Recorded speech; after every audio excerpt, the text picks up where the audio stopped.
আমরা সবাই ক্রুশকে একটি ধর্মীয় প্রতীক হিসেবে চিনি, কিন্তু আপনি কি কখনো ভেবে দেখেছেন 2000 বছর আগে রোমানদের উদ্ভাবিত এই মৃত্যুদণ্ড আসলে কতটা ভয়ঙ্কর ছিল?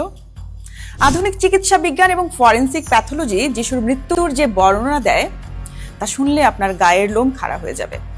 আজ আমরা ধর্মের দেয়াল টপকে প্রবেশ করব বিজ্ঞানের ল্যাবরেটরিতে এবং প্রত্নতত্ত্বের মাটির গভীরে। যিশুর শারীরিক যন্ত্রণার শুরু ক্রুশে নয়, বরং তারও আগে গেতসেমানি বাগানে।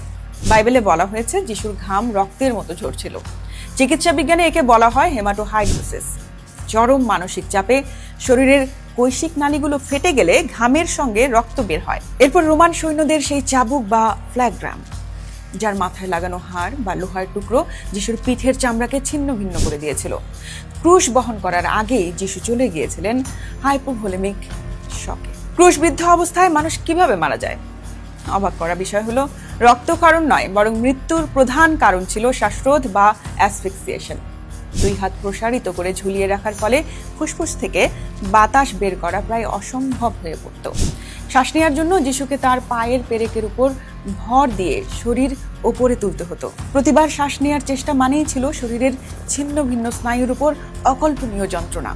শেষ পর্যন্ত যোহনের গসপেল অনুযায়ী যখন তার পা জোড়ে বর্ষাবিদ্ধ করা হলো, তখন রক্ত ও জল বের হয়ে এলো।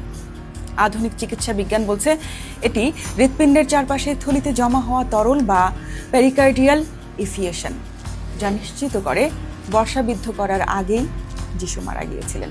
দীর্ঘদিন ধরে সমালোচকরা বলতেন ক্রুশবিদ্ধ করার কাহিনী হয়তো কেবল একটি অতিরঞ্জিত গল্প, কিন্তু 1968 সালে জেরুজালেমে পাওয়া গেল এক প্রমাণ।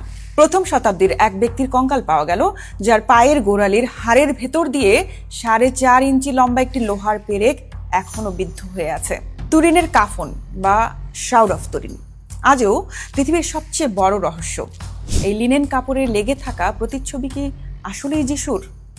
2024 থেকে 25 সালের সাম্প্রতিক গবেষণা বলছে 1989 সালের কার্বন ডেটিং হয়তো ভুল ছিল। অন্যদিকে রোমের দেয়ালে আঁকা সেই প্রাচীন আলেকজামেনোস গ্রাফিটো দেখায় কিভাবে রোমানরা এক গাধার মাথা বিশিষ্ট ক্রুশবিদ্ধ মূর্তিকে উপাসনা করার জন্য খ্রিস্টানদের উপহাস করত। এই উপহাসই প্রমাণ দেয় যে ক্রুশবিদ্ধকরণ তখন কতটা বাস্তব এবং ঘৃণ্য ছিল। বিজ্ঞান এবং প্রত্নতত্ত্ব যিশুর মৃত্যুকে কেবল একটি বিশ্বাসের বিষয় নয়, বরং একটি সুপ্রতিষ্ঠিত ঐতিহাসিক বাস্তবতায় রূপান্তর করেছে। কিন্তু গল্পের শেষ এখানেই নয়। রোমান সৈন্যদের পাহারা দেয়া সেই সমাধি কেন খালি হয়ে গিয়েছিল? বিজ্ঞান এবং প্রত্নতত্ত্ব যিশুর মৃত্যুকে কেবল একটি বিশ্বাসের বিষয় নয়, বরং একটি সুপ্রতিষ্ঠিত ঐতিহাসিক বাস্তবতায় রূপান্তর করেছে। কিন্তু গল্পের শেষ এখানেই নয়। রোমান সৈন্যদের পাহারা দেয়া সেই সমাধি কেন খালি হয়ে গিয়েছিল? এরপরে আমরা উন্মোচন করব সেই রহস্য। এটি কি অলৌকিক পুনরুত্থান, নাকি ইতিহাসের সবচেয়ে বড় ষড়যন্ত্র?